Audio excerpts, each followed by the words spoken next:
What is going on, everybody? I hope you're having a great day. We are back in the movie room. That means we're talking about movies. And if you can tell by the shirt that I'm wearing, what we're talking about today is Martin Scorsese's The Irishman. So we're going to talk about Scorsese again.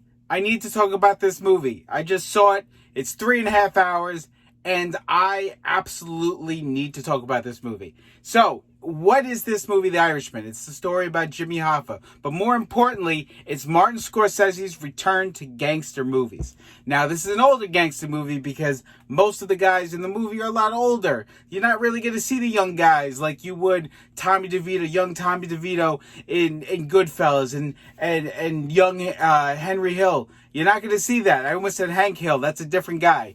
Anyway, this movie is a return to the gangster pictures of Martin Scorsese. It's also the return of Robert De Niro and Joe Pesci to not only Scorsese, but also to great filmmaking. And Al Pacino working with Scorsese for the first time in a brilliant, brilliant performance. Every performance with any kind of substance to this movie is absolutely fantastic. I mean, De Niro carrying a movie like he was 30 years ago. Pesci just being so subdued and the opposite of everything that he's ever done with Scorsese or just the way he was in even Home Alone. Subdued and perfect. And Pacino, it was a masterclass of acting. This guy is an amazing actor. He just needs the substance, and this was substance. This film, 3.5 hours. Now, I enjoyed the movie, and I love the fact that I got to watch it in my living room. You know, I got to take breaks when I needed to take breaks. That kind of thing. I mean, I didn't take a long break. I probably watched this 3.5 hour movie in probably 4 hours. But I got to do laundry, you know? Anyway, so I'm watching this film, and I'm just enjoying every beat. I'm loving the way the story is progressing. However, if I'm going to gripe about this movie, I would say half hour of this movie could definitely be shaved off. There are some things that just seemed a little bloated. However, I will never, ever, in a million years, tell Martin Scorsese how to make movies. But this movie was awesome. Okay, so it's a great film about Jimmy Hoffa. And you know what the film is about. Jimmy Hoffa, of course, was the president of the Teamsters Union, and he disappeared, and they never found his body. And the mystery on how he passed away has always been kind of a mystery, obviously, because I'm keep saying mystery. You know, when I was a kid, Jimmy Hoffa jokes were big because whatever happened to Jimmy Hoffa, they never found his body. They don't know what happened to him. So this movie kind of sheds some light. However, I believe there's some artistic license taken in this movie. A lot of stuff in this movie just seems very inconsistent and things that would probably never happen in real life. However, I want to talk about the performance in this movie. The performances in this movie. De Niro is just incredible. As Frank Sheeran, he was perfect and very believable, and the way that he performed this film, it was like it was like a warm blanket or like a glove that you've worn forever. He just fit into it so perfectly, and he just mastered this part. Pacino, I don't know. As far as, you know, I don't want to disrespect De Niro, and I don't want to disrespect Pacino. However, their body of work, as of late, has been more misses than hits. So I feel like they working together was just so magical and so perfect, and I feel like they really jumped into these roles, and it was amazing. And not only was it amazing, it was so good to see them doing something so, different. And I say different because they really haven't done stuff like this in a very long time. And it was just so nice to see them in just a great film. And that's at the bottom line. This is a great film. 3.5 hours. I mean, I don't struggle with 3.5 hour movies. I watch a lot of 3.5 hour movies, probably even longer. However, this movie, it was so wonderful. It was so nice to see Pesci in this film, Joe Pesci. It was because he was just, even though he wasn't Joe Pesci, he wasn't the Joe Pesci character that we all, were talking about, Home Alone Joe Pesci. I mean, that's how I was introduced to Joe Pesci when I was a kid. Home Alone, Joe Pesci. And then, as an adult, I other things that he was in, Eight Heads in a Duffel Bag. That's, of course, the film that I'm talking about. However, it was just so nice to see him do something different, especially because he's not an actor anymore. Also, during this film, you're watching these great performances, especially from the three leads, and Harvey Keitel is great in it, and the little bit that Bobby Cannavale's in it, he's very good, and Sebastian Maniscalco is Crazy Joe Gallo. That was different. I really like to see him in this kind of role, even though he's a comedian. Who else is in this movie? Ray Romano was good in this movie. Ray Romano's getting some decent acting roles. It's nice to see, because comedians, and there were a lot of comedians in this movie. Comedian Jim Norton was Don Rickles, which was great. It was like perfect casting for that. A lot of comedians in this movie doing different things, and I appreciate that, because they it's different, and that's what I liked about this movie. It was different, as well as being the same. However, a problem I had with the movie, it's not a real problem, it's just I'm watching this movie, and I'm watching Harvey Keitel, and I'm watching De Niro, and I'm watching Pacino, and I'm watching Pesci, and I realized, especially these guys aren't young guys anymore. They're older guys, and they're in a movie with a lot of meat, and it was a good film, and I think, and I hate to say this, I feel like this might be their last great performance. Because, are they going to continue working with Scorsese? He's probably not going to make movies like this anymore. Scorsese's not a young guy either. He's going to live forever, of course. However, he might grow out of this. Might be his last foray in this kind of film. But I mean, De Niro is just he looks old, and then Pesci just looks really old.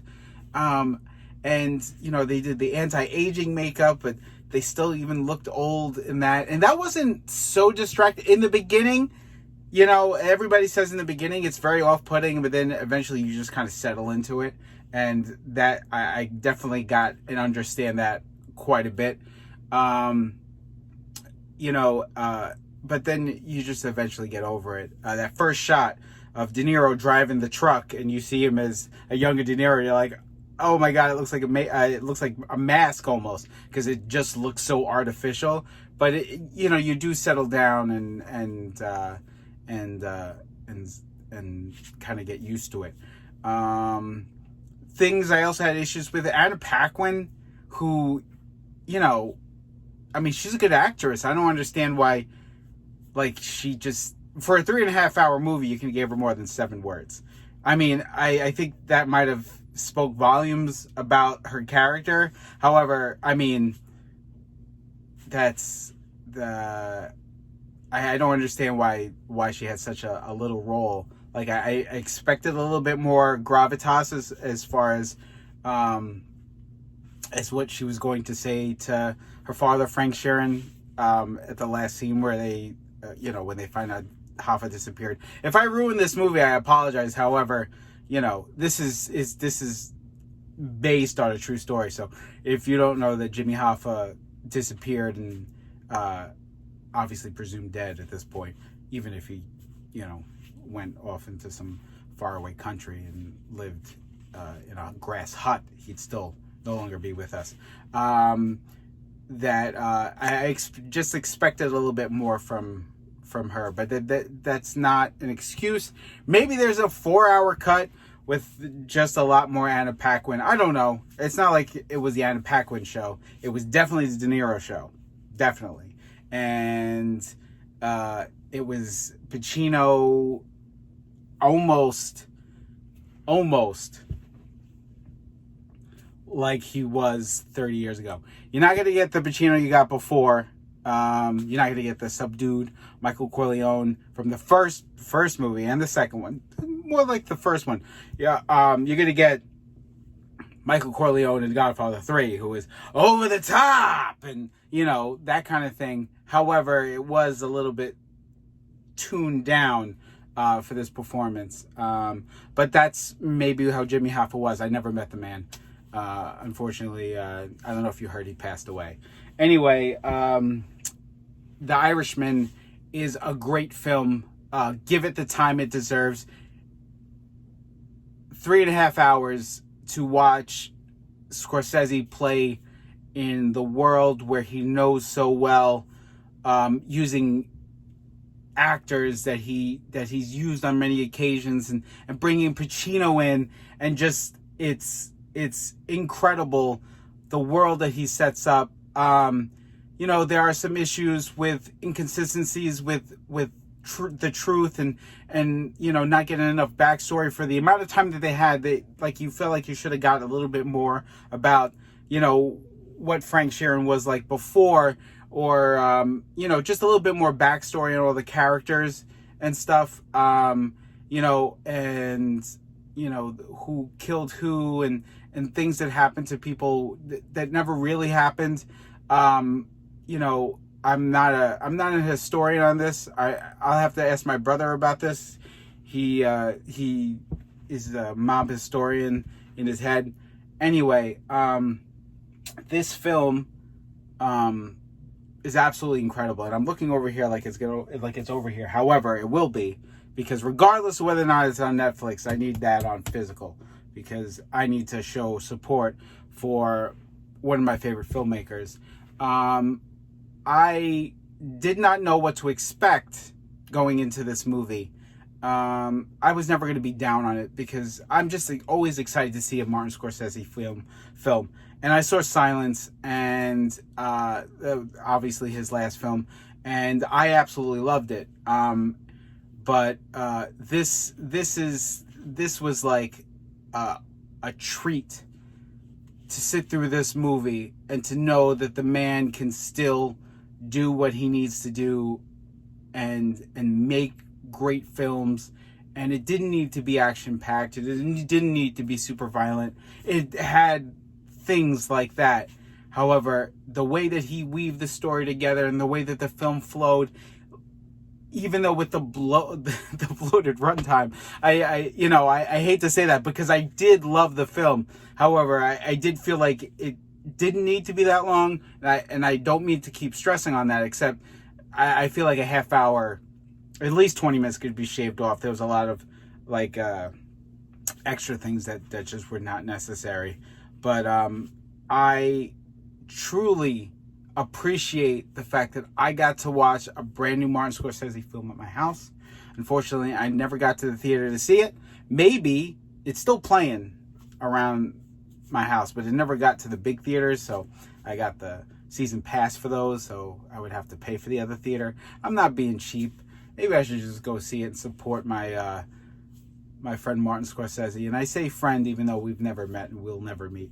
However, I would recommend this movie to anybody who is a fan of the man's work.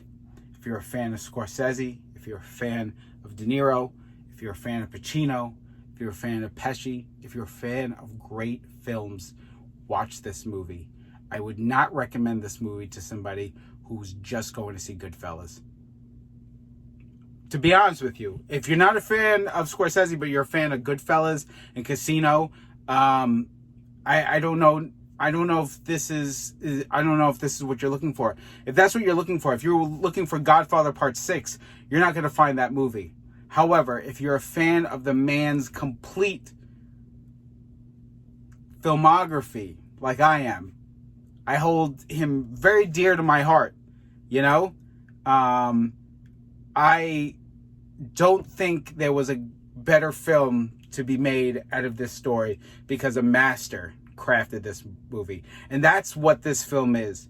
In my opinion, I mean, that's the only thing I could say. This is my opinion. It's a masterwork of acting, directing, and craftsmanship. And the only issue I have with this film is it's a little bloated, and that is my issue. That I have to deal with. Unfortunately, it's not. I will see this movie again. Not so much anytime soon, but I will revisit this movie because it's just you have to see the subtle nuances of Pesci's performance, because he's so subdued and he's so perfect in this part, and it was just so good to see him in a movie again. The Joe Pesci, like, when you watch Joe Pesci in a movie, especially if it's a smaller role, and he doesn't have a huge part in this movie, but he does have a significant part in the movie. Like, even as small as a role he does have in JFK, he's got so much magnetism. It's not as small as a role in Bronx Tale, of course, but even then, he's got such gravitas and such magnetism, and it's so good to see him back in a movie. And I wish he would do one more thing, but I wouldn't even know what to put him in. But that's not my job. My job is not to cast movies. But if you're looking for somebody to cast movies and you run out of options, come to this guy, and I will definitely be there to screw up your movie. Anyway, I think that's about it. I think that's all I wanted to say about this movie. Definitely go out and see it. And by go out, I mean go to your living room. Everybody has Netflix. Everybody has Netflix. Even if you don't have Netflix, you're using your sister or brother's Netflix. I'm using my own with Netflix. And by my own, I mean my lovely wife. Anyway, stop Disney Plus for a second. Stop watching reruns of DuckTales. That's what I did. And I put on The Irishman, and I was so happy, and I don't want to say pleasantly surprised, because that would do a disservice, because I went into this movie really high, because I knew that I was going to love this movie. I just didn't know the level, and it's up there. Now, I'm not going to rate it with the other films, because, again, that's not what I'm doing. Plus, I've only seen it once. I can't rate a movie like that when I've only seen it once. Goodfellas, top 10 movies I've ever seen in my entire life. I've seen that movie at least 10 times. I would probably put it over Casino, because I definitely have some issues with Casino as well. But I would say that you should definitely see The Irishman, and it's in your living room already. Do the man a favor and just watch a film that he put a lot of work into. It's 3.5 hours. I mean, watch it in breaks. Watch it like a sitcom every 20 minutes.